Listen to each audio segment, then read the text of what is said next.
Hello, everybody, and welcome to the Magical Learning Podcast. I'm your host, Jez, and I'm thrilled you're joining us today for another fun-filled episode where we sprinkle a little magic on the world of business and leadership. Each week, we dive into fascinating topics that inspire and educate, all while keeping things lighthearted and enjoyable. Magical Learning has been running successfully as a training and facilitation company for over 20 years and has partnered with global thought leaders like Robin Sharma and John Mattone. So whether you're a seasoned leader, budding entrepreneur, or just curious about how to make learning magical, there's something here for you. So everybody, it's time for some magical learning. And first cab off the rank, we've got to check in on how everyone's week has been.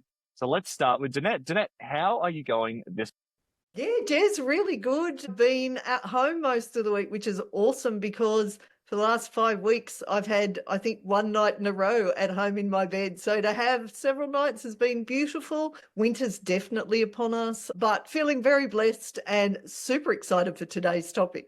Thanks, Jez. Well, that's great, Danette, and thank you for joining us. Very excited for this one. Graham, our CEO extraordinaire, how are things going? Hey, Jess. Hi, everyone. So much packed into such a small word, extraordinaire, when I think about it. Reminds me of a story once. No, I'm good. It's a bit fresh down here at the moment. I am very grateful. This is the first week in the last 2.5 months where I have travelled less than 2,000 kilometres in the week.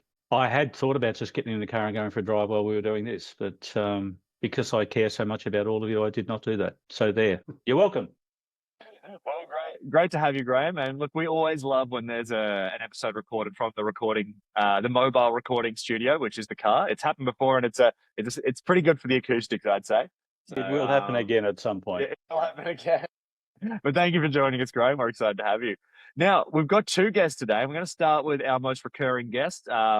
Bernie Kelly, you are officially the most recurring guest in Magical Learning history, so that's very exciting. Congratulations. We're very proud to have you back, and of course, you're a friend of the podcast. So, Bernie, how are you going this week? Yeah, I'm going really well. Just picking up what Graham was saying, I'm really aware of the changing season at the moment, loving the crisp mornings and then the blue skies we've been having. But then also, I'm just my own energy at the moment.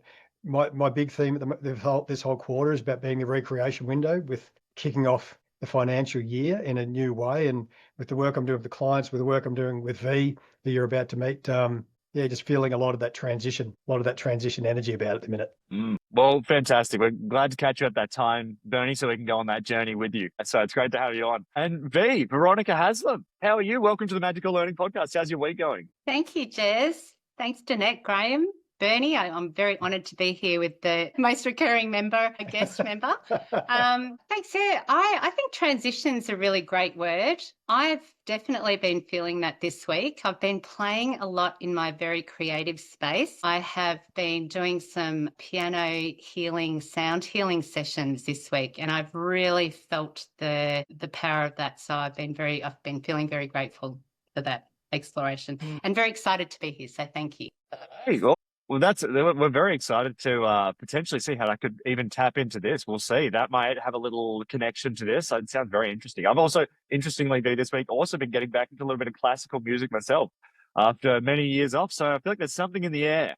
But it's great to have you on during this time. This is very exciting. Now, you are both on. We've got a topic here that people will see in the title, like Kindling Purpose Leaders, How to Lead Through the Care Economic Revolution. But that's not just a title of a podcast today. That's actually the title of a book that's coming out. Actually, people should be able to grab it. You're going to have to tell me the exact release date, but I think they should be able to pre-order or buy it right now. So I guess I'm going to throw it over to both of you. Do you want to tell us a little bit about this before we get into today's questions and sort of look at it a bit more, how you came across it? V and I have been independently and together been working with lots of leaders over the last few years, and the challenge, which I know we're going to unpack a lot more in some of the questions today. I mean, everyone who's listened to this podcast and all of us know, like, the world is rapidly evolving, and just the pressure points that turn up in rooms when it's not as easy, right? When it becomes easy, there's sort of a tension between care or economics that can actually sort of rise to the surface. And in those environments, that we were sort of digging into the reality that under pressure, people feel they have to give up one or the other. Where in reality, we want to talk about a bigger form of leadership that can contain the bigger thing of care and economics. So we actually, when we were toying with the topic, where there's sort of the care and economic crunch when you don't put enough intention in and you actually sort of come to answers through cutting things away, versus a bigger, more generous view of the world where it's the care economic revolution, where you're actually putting care and intention around care at the heart of it, and then going from there. So that's something we're both really extremely passionate about. And yeah, this is something that is coming it's really of service to people, because those crunchy things are really hard. And the more of those that drift in the wrong direction, the harder this is going to be for all of us, right? So as the world evolves, how do we put some positive intention in and space for that? I think the other part of it is that, in our own purpose leader paths, we've also felt this tension ourselves, the care economic tension, staying on your purpose-led path and all that requires of us to be able to do. So I think that, that's a really interesting kind of added dimension to this. And I think is really how Bernie and I have organically come together over this initiative in the first place. Because when we met through, we did meet through the LinkedIn space. And then we started to connect over our voluntary roles in the Australian Transformation and Turnaround Association, Transformers Unite. And so we've been working together for a few years in that voluntary space. And it's really been over the last kind of year-ish, I'd say, isn't it? Like, that we've sort of transitioned into more of a commercial service offering. And then in a big burst of creative flow, over the last 6 months, this is where it is right now. Yeah. Well, fantastic. Well, we're very excited to be part of the book tour here and getting to learn a little bit more. Yeah, Bernie, did you want to say something? Yeah. There's just one little ad, right? So as V was saying, this culmination of this book is quite it's quite heavy, and it's been created for committed purpose leaders. So it's actually quite there's a fair bit in there. And we're in some of the early reader checking. We got the feedback which really resonated with us, because we know this. We're talking with people. Most leaders are too busy to actually get their head around something that's got it's a real journey guidebook. So there's a lot in there. So we're going to be publishing 2 books, because we've actually spun off a shorter one, a more accessible one, which is actually for purpose leaders navigating what matters, which pathway you choose. So it's really putting to the front, because we found in the journey anyway that there's a couple of paradigms that are really easy to call out right up front. And so that book, the one that'll be definitely more accessible on Amazon and all that sort of stuff, that's one's coming out in late July is when that'll be. Well, very excited for that 2-part duology. A companion book. Companion book. Great. Well, I think let's just dive right into the questions, because I think we can get into a bit more of the details here. So I'm going to start with Danette, because Danette, your questions are nice for teeing us up for today's conversation. So I'll throw to you. Thanks, Jez. And I just wanted to say that this is such a timely topic, and I had a privilege of being in a room with a big global family recently, and this was absolutely their focus. And they were talking about abundance and care and economics. So in terms of the really, I love that intentionality, and it doesn't have to be either or. And it's that remembrance that when we bring them together, it's so much stronger. So excited for this. Can't wait to read when it comes out. So my first question, and let me throw this to you, Bernie, and then the next question I've got, I'll throw to you, V, if that's okay. So Bernie, some people are going to go, what is this care economic revolution? What are you talking about? So could you tell our listeners and viewers a little bit more, please? Yeah, I think most people are going to feel it more and hear it more in the media, hear it more in social media, more from the negative angle, which is the crunch. Right? Like the world is shifting. There is massive automation about to happen. We could run a whole podcast on the shifts that are happening, right? And that actually is really front of mind. So on that sort of side, and it's interesting, inside our book, we've got sort of a grey side and a blue side and in the sort of contrast frame here, right? Because on that care economic crunch, there is, well, what are we going to do with how we're automating? What are the implications of that? How are our supply chains changing? How are we treating people differently? What's the relationship between countries? There's a lot of stuff happening on the crunch side of this. And that actually is, when you get right back to it, there is sort of some fundamental paradigms that need to be sort of talked about in here. And without putting intention into it, the drift paradigm is all of those worries, all of those crunches that are actually become unsolvable from our current perspectives, which actually in one of the things that I like to talk about in that is, so the word conundrum, the definition of conundrum means it's unsolvable from the current perspectives. So in this book, we're really sort of saying, well, as leaders though, and it's not easy, but how do we create the bigger space, which is actually on the other side of this picture, which is where care and economics can be nutted out. And the reality is that, we're not turning up pretending we know a shallow answer, because everyone's been in we've been in lots of those hard strategic rooms, and it's no obvious answers, right? So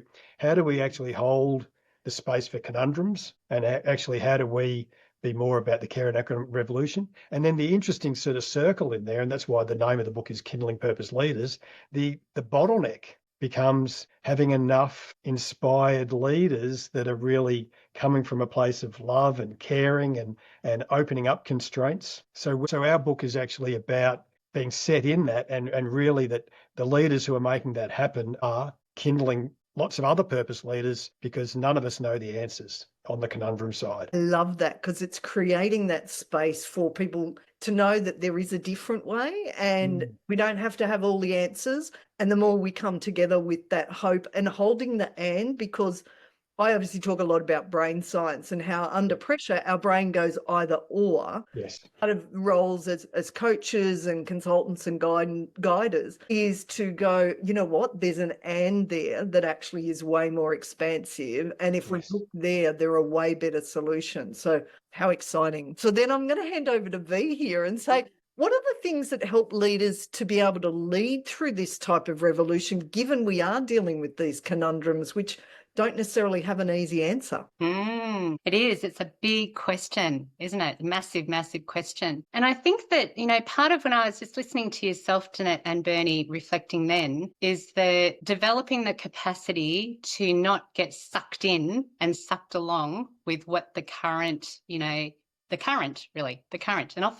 often that current is a spiraling down rather than sort of a floating along beautiful current that is going in a beautiful direction. And I think that so the capacity to be able to pause is a big one that both Bernie and I both practice, and we have explored in different ways how to bring that in to leadership. And I think that is in terms of what we might think is the logical and the cognitively, we may have these ideas about what we know are good to do, things that are good to do. But in terms of when we're caught up in the holistic human experience, we can be caught up in our own fear-based narratives. We can be caught up with the emotion that is sitting there that might not be directly attributed to the particular situation that we're sitting in, but it might be connected to something else. So as humans, we do have all these multiple dimensions that are going on. And so with Bernie and I in this book, we've really explored a model which is called the Wisdom Capacities Integration model, which looks at the head, heart, spirit, and hands. So doing, feeling, thinking, doing, and being. And so in terms of the practice, I think it's an ever-evolving human practice. We're not looking for perfection. We're looking for the commitment to continue to explore. And so the pause, I think, is definitely part of it. And then we've got like a single loop, double loop, triple loop sort of way of how we work through those 4 quadrants. Oh, I love that. I can't wait to get a look at this. Thank you, V. Thanks, Jess. I'll hand back to you. No worries. Thanks, Danette. Great questions. Well, let's go over to Graham. Graham, you've got a question here that I think is going to help us out a little bit more. So, what's your question? Tell us a bit about why you chose. I applaud your enthusiasm and positivity, Jess, ahead of the question. I was saying to Danette this morning, I actually was pondering my question about 3:42 a.m. The universe works in mysterious ways. I find myself taking the devil's advocate role into a whole new, very dark dimension. So I'm not sure it helps.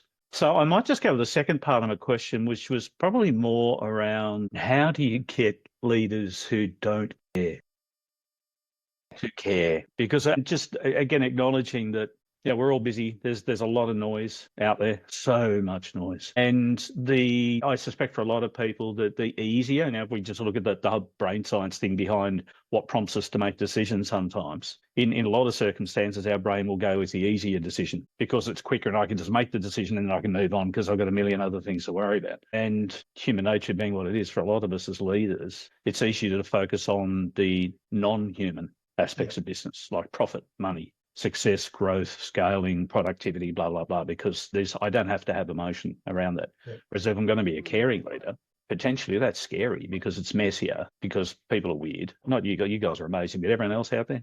Sorry, all of those who are listening to or watching the podcast, you are also absolutely amazing. It's just the others. So it's a very long-winded question. Yet again, I apologise for that. But I'm curious about your thoughts on, what are some of the things that you found helpful in maybe getting leaders who are currently on the wrong side, maybe of the economic care or the care economic revolution? I think you've really. I like where you're going with this, actually, Graham. And I think it's really constructive to bring it up to the surface, right? So so I really like that. And I'm also going to call out your unspoken. You didn't sort of speak it in there, but I know it was in the questions there about retrofitting purpose was the phrase that you used. Yeah.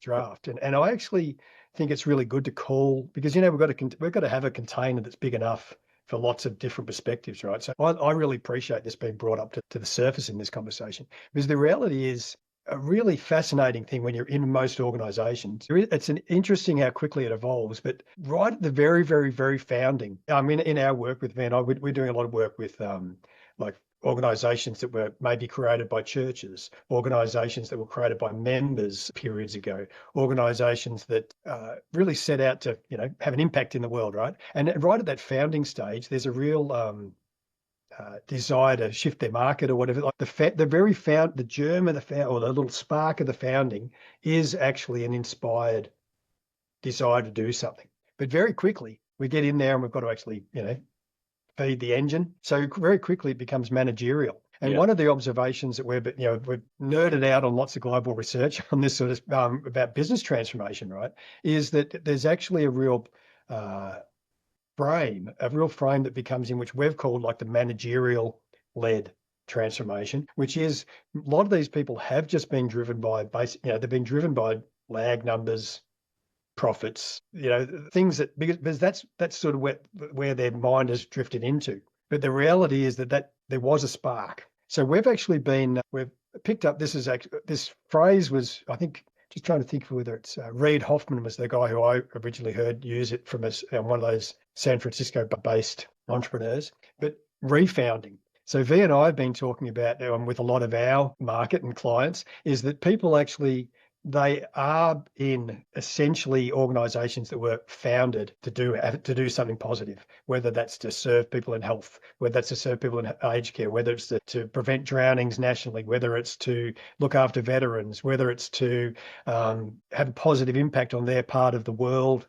whether it's to actually reduce, to bring food to the world. People have got these great purposes and missions out there. And the leaders that are leading in the care economic revolution are a bit more like refounders than managerial leaders. So sometimes there's people going, hey, we're caught in all this turbulence. We're going to lead a managerial-led transformation. How do we cut costs? How do we make Graham work harder? How do we, get that idea from Jez and screw it out of him for free? All these sort of things. Or how do we take a big breath and go back to the spark of a purpose? And maybe that purpose might need a tweak from the founder's phrasing of the purpose, but why are we here? The classic strategy stuff about why are we really here? And I think that a lot of people are leading shallow managerial-led transformations that are not challenging what Graham talked about enough. And therefore a part of my life, I was actually doing a lot of retro diagnostics on transformations that weren't working.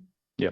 And you can sort of see that eventually you can start to predict it. There's things that actually right at the start, if they're not called out enough, will lead to later failure. And big consulting let that happen because, they're hard conversations to have, but it's these conversations like, why are you really doing this? And if it is those shallow reasons, it's not going to get there. The other thing I'd add to that, Bernie, is that the question of what do you want the value of this day in your life to be? And I've often found that there is just that innate human desire to want to contribute value, to be valuable. And so if you strip it away from the organisation for a moment and you ask that question, which I have in group workshops in the corporate setting, and start with that, very quickly people connect into the human, like sitting there as a human being, and that it's not guaranteed that we've got tomorrow and the next day and the day after that.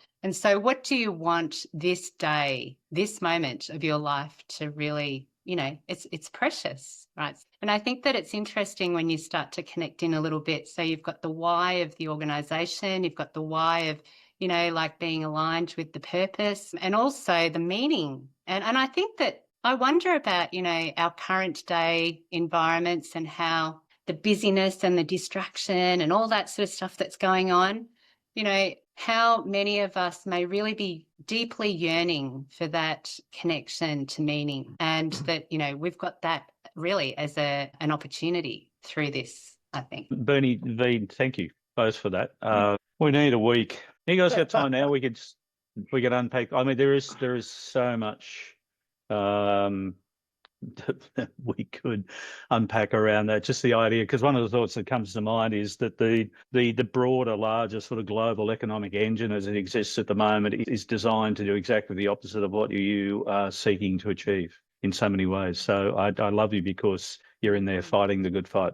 Thank you. Yeah, Awesome. I'm gonna observe that as well, and it's interesting that, again, I hang out with way too many strategists, way smarter than I am, right? And the observation that Graham's making is that there is so much energy of a structure and a system pulling us in one direction, but then there's also mounting evidence that structure, those systems are collapsing and disintegrating and becoming harder and harder to really work. So we are at a really interesting phase for the intentional and proactive leaders, right? Because holding on to disintegrating systems does have a end point, right? So if you are a steward, if you are with an organization that's got a long-term trajectory, if you, like Danette talked about families, most of the people that are going to work on this now actually care about the future. If you actually got a short-term view, you can play it in the short-term extractive game.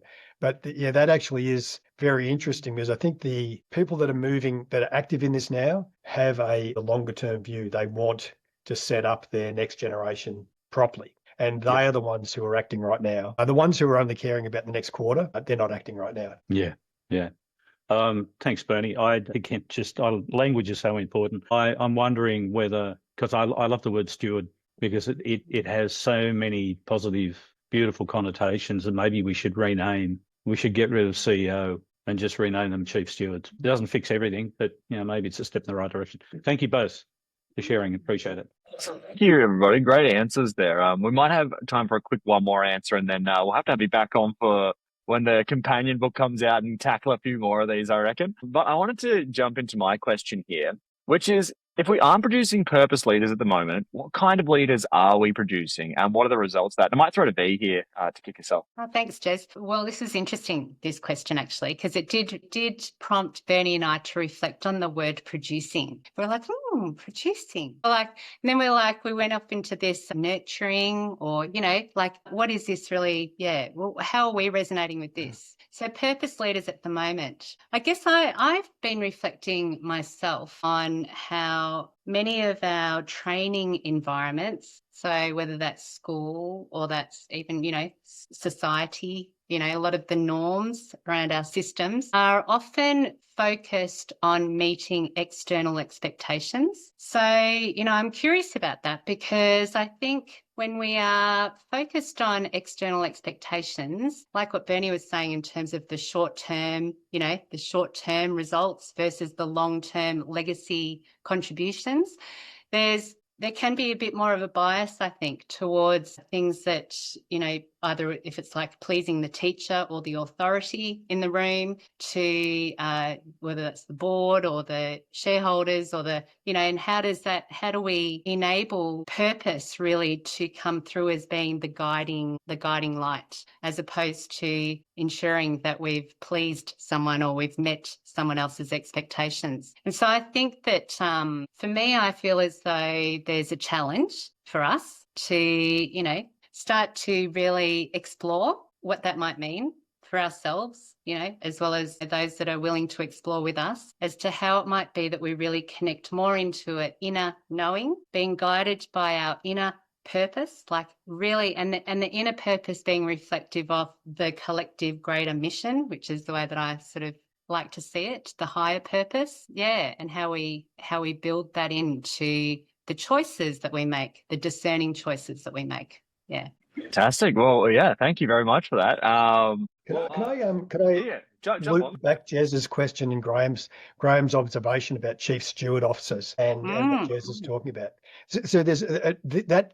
This is really surfacing like with a really profound insight about how people are defining leadership. And I think one of my favourite references on this, because it's got the big research evidence behind it, which is really useful for executive conversations, is the Jim Collins Good to Great work, which has been around, a couple of decades now, but it keeps being reinforced, is that for a lot of us, the top of the ladder is chief executive officer, or that real doer phase, which the Good to Great research calls actually level 4 leadership, which is actually you can get the job done. You can get the job done. Like when you're there, the job is getting done.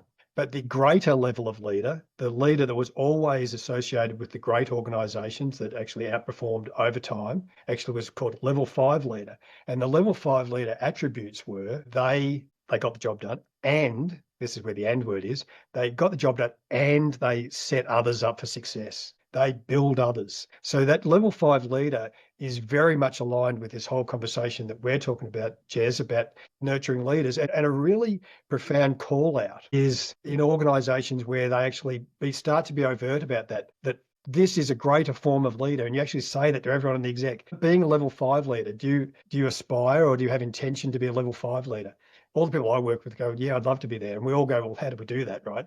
And that question shifts all the work, right? Because they still got to deliver budgets and stuff. But we're also going, well, but I'm building assets and my assets are greater. I'm a steward, right? So as Graham pointed out, a level 5 leader is a chief steward because their organisation is great today, but it's also not going to fall over the moment that they step off the field. So it's actually, back to Jez's point about building enough leaders, and what V was saying, we're saying that there's the spark of that brilliance is there. How do you see that spark? How do you kindle that spark? Being a level 5 leader, a steward, different questions that have a massive part of the shift that we're talking about here. And Jeanette was saying earlier about, being able to, it was something around uncertainty, like being able to be in uncertainty. Yeah. And I think that, so when we're actually working together in that capacity and really, supporting each other's spark, really allowing or creating the space for the sparks to be going off all over the place. There is also that need to be able to sit in the uncertainty of what that might mean and not to have the level of control that many of us like to have been trained and like to have. So, yeah, I think it's a very interesting human experience. Yeah, wow. Fantastic answers. I feel like I've soaked up so much already just from these quick questions. So thank you both so much. I'm just going to grab some quick final thoughts from everybody here because time's flown. But I feel like we've taken a lot down. Like for me, one thing that I really liked was just talking about how you have to hold space for conundrums. I think that's a good idea. Like not everything's going to have the answers straight away. Let's keep it sort of up in the air a little bit and sort of use that as a way to move forward. And then also just the idea of like the spark of founding quickly turning to managerial stuff. I thought was